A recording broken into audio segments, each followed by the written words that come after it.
JoAnne, Jimmy, welcome to another episode of Unseen Libya. Actually, this, of course, is our YouTube lead-in. How are you two doing tonight?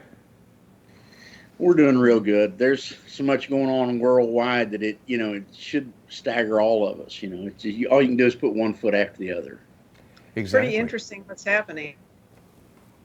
They say something like you should live in interesting times, right? I think we're doing that. Yeah. I'd like it to get interesting on the positive side, though. Yeah, exactly. I think interesting times plus a disaster. I guess it depends on your definition of interesting. But as we always do, we're going to focus tonight primarily on the latest developments in Libya and the surrounding region in North Africa. It's a lot of people in America, I think, have been really distracted by what's going on with COVID-19 and the upcoming presidential election and new smears against Donald Trump every day. But people who are watching us every Monday night know we've got our sponsor exclusive segment that people can see on patreon.com/James and JoAnne Moriarty, as well as patreon.com/crowdsourcethetruth and subscribestar.com/crowdsourcethetruth. You guys have got LibyanWarTheTruth.com, where you're constantly updating people. What happened during the Al-Fatah celebration this year? Anything interesting? Oh, yeah. Almost every city had a celebration with the green flags. That's the green flag of the Jamahiriya that they had for, 48 years under Gaddafi, or 47 years. I don't remember exactly how many years. So they were celebrating the Gaddafi. Successful story for Libya is what they were celebrating. Some of them were arrested by they thought were their friends. There's a lot of factions in Libya who do not want the Jamahiriya back. They don't want any of the Gaddafi family back. They don't want the friends and tribes of those people. These are they're not really Libyans. Most of them are foreigners. A lot of them are mercenaries. This man who was put in there a lot of them were put in by the UN. A lot of foreign intervention in Libya. The Libyan people need to vote for their own leaders. They haven't done that since 2014 because in 2014 they had an election. And they threw out all the Muslim Brotherhood. And so all the Muslim Brotherhood and their mercenaries attacked the elected people. They had to move to Tobruk. And of course, the U.S., UN, and NATO went along with the mercenaries in Libya and immediately recognized this nonsense, non-elected government, UN-appointed government, and said, oh, those are the real guys. And, of course, the U.S. is guilty of doing that. This Guaido in Venezuela never elected to anything. And Trump and Pence and all, the only legitimate president of Venezuela. This kind of crap the United States does all the time. Well, it's like if Russia were to say, sorry, United States, we're appointing a government for you and we're making Herbie Felterbach. Yeah, somebody we just picked out that's our friend over here and hates you. We're going to put them in there, and they're going to steal everything from the country, and you won't have any say. But you don't think people would like that? No. The bad guys are masters at deflecting our attention away from what they're really doing. Yeah. And the latest thing, they're really trying to throw rocks at Trump for his tax returns, and of course they don't mention anything about the gazillions of dollars that the Hillary and Bill stole through their nonsensical 501c3 charities. Biden and his son stole gazillions of dollars, primarily out of Ukraine, but in other areas they don't talk about the money that's been taken out of China. And all these pay-to-play schemes are in the hundreds of millions to the billions of dollars. And, of course, there's no tax return on that. So, the illegitimacy of that money, that's not ever mentioned. But take a guy that's filed a tax return. Oh, no, he's a bad guy. Yeah, but he's a man that is not taking a salary for 4 years now. Has donated his salary. It's diversion of our It's focus. Absolute diversion. It's diversionary tactics. Create more chaos. If I'm doing something in this hand, you won't see what I'm doing over here in this hand. Well, you've hit it on the head, JoAnne. It's misdirection. It's the classic tactic of a magician and illusionist. Like, I've spoken quite a lot about how when my time in Hollywood was over, my production company suffered a pretty substantial financial decline. I lost a ton of money. I mean, not compared to Donald Trump, but for me, it was a lot. And I did not pay taxes for several years after that because my accountant said, we're carrying this loss over, this many number of years, and the amount of money that I earned did not exceed that loss for several years. So if people looked at my tax returns, like Donald Trump, I didn't pay very much money at all for certain types of tax.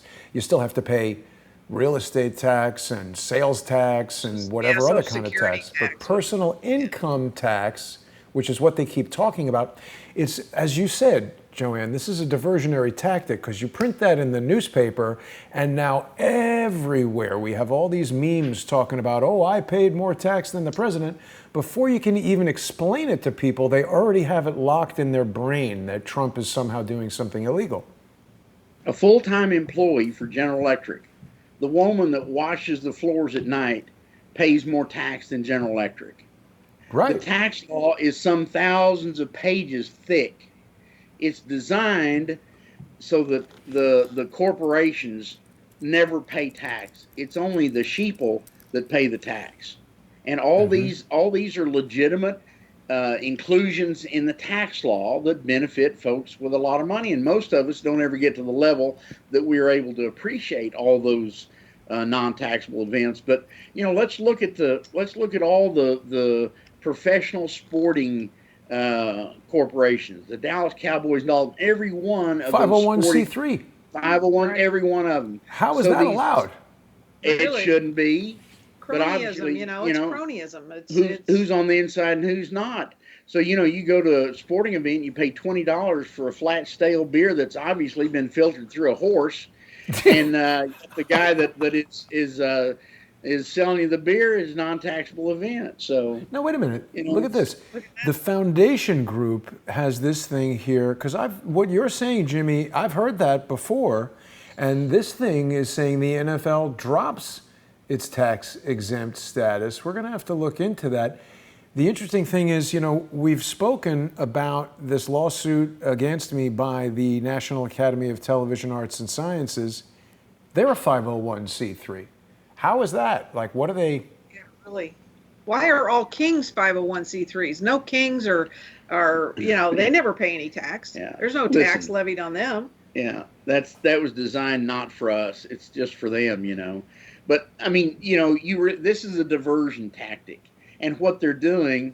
And we've got our insider that told us that there are 1,000 groups. He called them cells that are all lodged in hotels all over the United States, and the day after the election, no matter who's elected, they're going to start rioting throughout the United States. 1,000 cities. And to back that up, Rush Limbaugh said last week that he spends 4 days a week at the Biltmore because his studios are no longer at his home, and so they live at the Biltmore for 4 days a week. And he said there's all kinds of strange people that have been in the Biltmore for some time.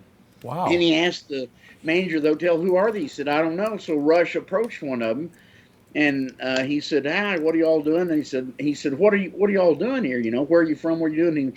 And they said, we're here to change the world. Oh. And they're hard-looking people. And a friend of ours that's management of the Hyatt and another group of hotels in the Dallas area, they said that their hotels are full, and all the people that are there have carte blanche, unlimited room service, etc., and their bills are prepaid. They can draw down the letter of credit twice a day to pay all the expenses of these people. They're in hotels all over the United States. Who's paying that? Soros and company. How do we know? How do we find that out, though? Because that seems like something they could take action against. No, they can't. Jason, they Who are could they stop. go against? It would be so easy. I've said this so many times. They could stop all the money flowing to these subversive organizations with a snap of a finger, and they don't do it. And there was a list, if you remember, we put out the list last week of all the Soros companies, and all of them are non-taxable. None of them are registered companies. There's no registration. Just like Charles has backed up everything on the Clinton organization, they're illegal. They've never registered properly. Their minutes are not in order, etc. All these entities that are falling under these veils of protection are phony. And the Wow. Fed could stop the flow of money to all these subversive organizations with a snap of a finger, because you cannot move money through the Fed system without having approval. At least $5,000. Yeah, anywhere in the world, but inside the United States especially. But the Fed doesn't want to stop it, obviously. Yeah. There's collusion there. Well, they want to stop Trump, is what they want to stop. Yeah, exactly. But it doesn't matter who gets elected, they're still going to do this. This is how they took Libya. They were in 16 cities all at the same time. Actually, 18. 18 cities. They went into the police department. They were armed. They were trained. They firebombed. They had leaders there with them. They firebombed the police stations. They took all the weapons. And then started firing at everybody. And they went and mowed down the military bases. They pulled down the walls with tanks. Took all the weapons out. This happened all within a matter of a couple days. So wow. it's a scheme. It's a plan. It's not. This is their planned chaos, and it's here in the United States. It is already geared up. They're signed, sealed, delivered. They're prepared. They're equipped, and all these bad guys are delivering their hardware, Molotov cocktails, bricks, etc. They're delivering that hardware, and they're staging it in places. I asked our informant. I said, What are you talking about? 1,000? Are there going to be 1,000 cities? He said, no, in some cities like New York and other large cities, there may be 15 or 20 groups. They're going to hit areas all at the same time. But all the big cities, you're going to see every major city in the United States. I said, does everybody know about it? He said, of course they do. FBI, CIA, all of them know about it. So what are they doing? Nothing. They're because they're part of the problem. The FBI is corrupt to an nth degree. Yeah. The CIA is a rogue entity. We've got two. They do what they want. They don't listen to anybody. They don't go under any. We've got two really good articles that we're going to do in our paid show about the CIA, about how they've never been working for the United States. Two really good articles. We didn't put that out, but we saw a report that the post office was throwing out ballots, mail-in ballots for Trump, and they had that in not just one location, but several. So that means that the post office is in collusion with the bad guys to break the election. Well, they're bureaucrats. They're bureaucrats. The post office, yeah, and they're the most incompetent agency. If you could, maybe the DMV is in competition with the post office. Jack is watching us on Periscope, and he's asking if we're going to mention anything about Erdogan's mercenaries fighting alongside Azerbaijan. I haven't heard anything about that. We got 3 articles on that. They're trying to start a war. They've already started a war. That war is beginning right now as we speak. And the funny thing about that is that for a long time, Russia was intervening. However, Russia kind of plays this game where they stay friendly with both sides. And what happened is Turkey was always aligned with the Armenians. All of a sudden, Turkey flipped. Now Turkey is firing on the Armenians. We've got some video of tanks and everything being blown up. Real time, these have come in the last few hours and yesterday. So that war is starting as we speak. Wow. Yeah, people are going to be...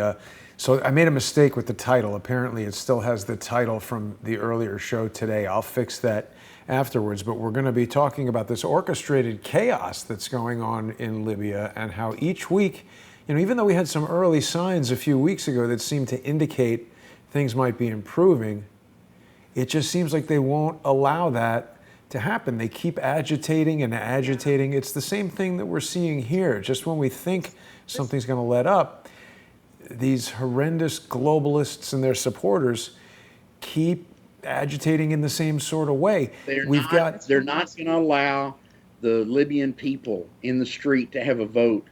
And these foreign interventions, they keep having these meetings and everybody, we're going to set the vote off for 18 months. And the Libyan people have had enough at all of them. 10 years they've had it set off. And they're ready to have that's from last week. What you have up there is from last week. Oh, really? Uh-huh. Oh, boy. Okay. Well, I'll make sure I get that straightened out. How did I do that? Oh, because today's the 28th, not the 21st. I copied the wrong thing.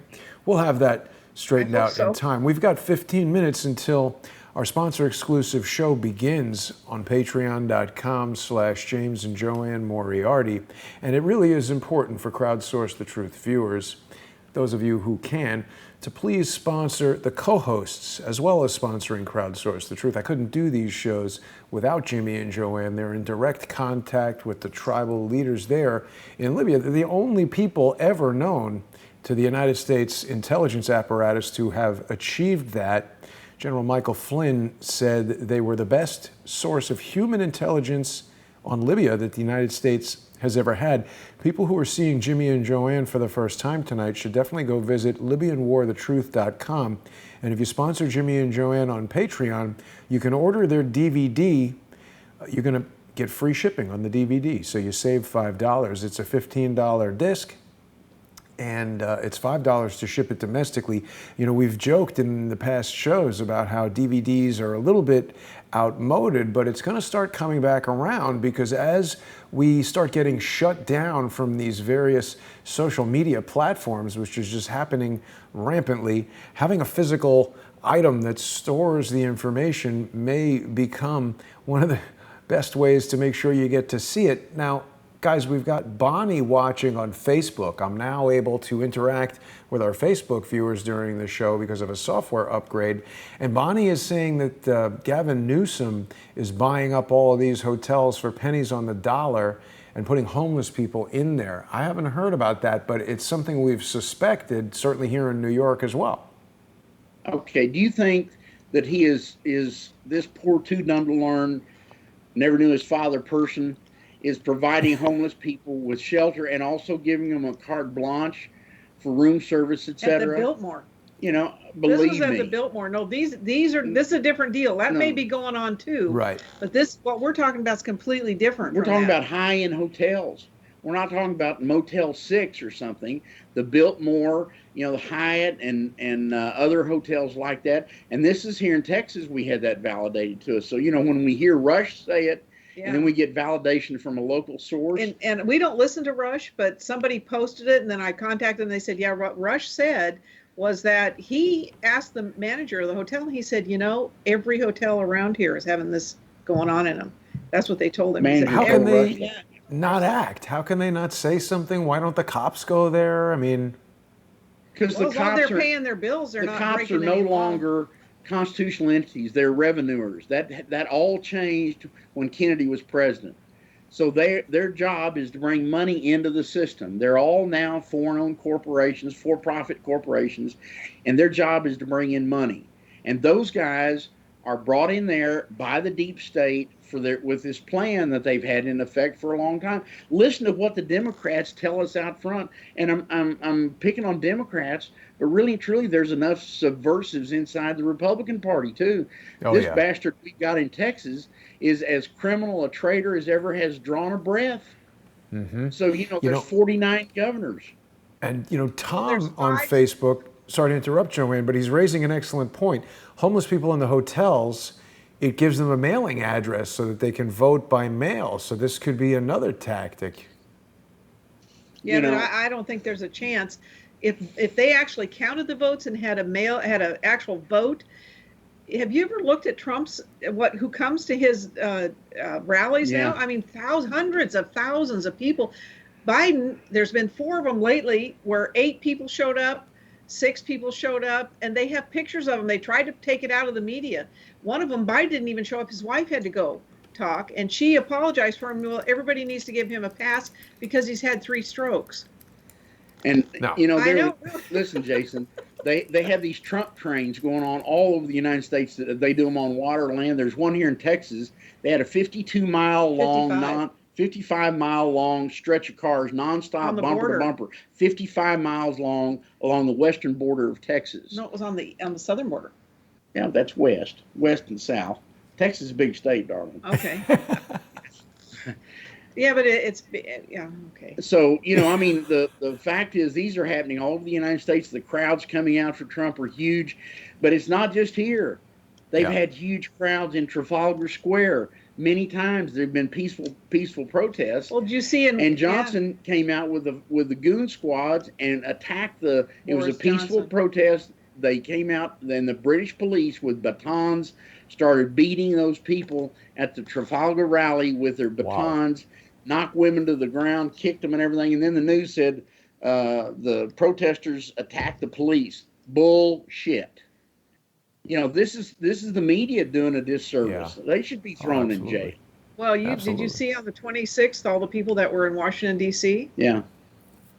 I mean, I've been seeing so much. Well over 100,000, I think, people were there. Illinois, huge. But no, the one in Washington, D.C. was Christians who went to support pray. Trump and to pray, and they sang songs and stuff. They filled up in front of the Lincoln Memorial. They filled it all the way up to the Washington Memorial. Wow. We're going to talk about that, and that wasn't even reported. Amazing. Huge amount of people. I tell you, and Trump's been nominated by 3 different bodies for Nobel Peace Prizes. They're talking about his taxes. Nobody mentions even the simple fact that I mentioned, which is if taxes are complicated. If you just have a job that you go to and get a paycheck every week and you make 30 or 40 or 50 grand, taxes are pretty simple. If you have investments that lose hundreds of millions, and I don't know what he's doing, but if it's illegal, first of all, if it is illegal, bankruptcies, he had some big losses. Right. But the thing is, Jason, these people who are making any politician out there who throws stones at Trump for this, they're living in a glass house. They're living in a glass house. The rocks are going to come right back at them. Let's look at the politicians. Here's some detail about every criminal bastard in Washington, D.C. I don't care how much money they had when they go into Washington, D.C. to go to work as civil servants. But their average wealth increases by $1 to $3 million a year. Their salaries have gone up, and lobbyists go through the roof. I read a real interesting article about Stockholm, about what their in fact, I think we'll put that on our Patreon. The government, the Congress and the Senate in Stockholm get about $4,200 a month. They get a little studio apartment that does not have a separate bedroom. It's got a single bathroom. They have to pay for all their own meals. And if they want a family member to come and spend the night with them in their government-provided facility, they have to pay for it. They cannot raise their salaries. They have to pay for their own income tax, et cetera, et cetera, et cetera. And there are a few legitimate countries around. Well, let me ask you something, just looking at this chart, because I was going to comment on something that the universally recognized genius Alyssa Milano posted about Joe Biden, but let's take the Washington Post at its word here. They're saying that the first year of his presidency, Barack Obama paid $1.8 million in taxes. How much money is he earning, and where is it coming from? The presidential salary is $400,000 a year. And what other businesses did Barack Obama have? Where did he get all this money? Well, some guys wrote some books for him that he authored, and he made a bunch of money off of those books. And his speaking income, even while he was a senator and everything, were extraordinary. You can't get paid as the president. Not when he was a senator. No, come on. He wasn't making $2, $3 million, $4 million a year making speeches. And how the hell did George W. Bush only pay $250,000? Doesn't he own ranches and have a familial wealth from energy companies? I think all of this is nonsense. He's heir to. Yeah. Well, we're almost out of time here on our YouTube preview, guys. So we're going to be getting into detail on all of this and so much of the stuff from Libya and Azerbaijan and what's going on with Erdogan and all the mercenaries that he's bringing in and all that. So people are going to be able to join us on patreon.com/James and JoAnne Moriarty and patreon.com/crowdsourcethetruth. Just real quick, in 2 minutes, anything else you guys would like to say before we make the transition over? We're going to be covering a whole lot of information, but we document all of it with the name of the article and the link, so they can go back and peruse those at their own leisure after the fact. Right. We'll put our PDF with all those links and everything on the Patreon site under those. All of our patrons will be able to get a copy of that. So they It's can important for people to recognize that Jimmy and JoAnne spend all week aggregating this information. They're on the phone, they're on Skype with the people in Libya. So this is their report. It's going to be available on patreon.com/James and JoAnne Moriarty for people to download and peruse themselves. We're going to be talking about it, of course, on both channels, but I want to make sure that people know there's an added benefit to sponsoring Jimmy and JoAnne, so I hope that people will do that. And we'll be back in just under 5 minutes. And I will look forward to seeing everybody there. Thanks for watching.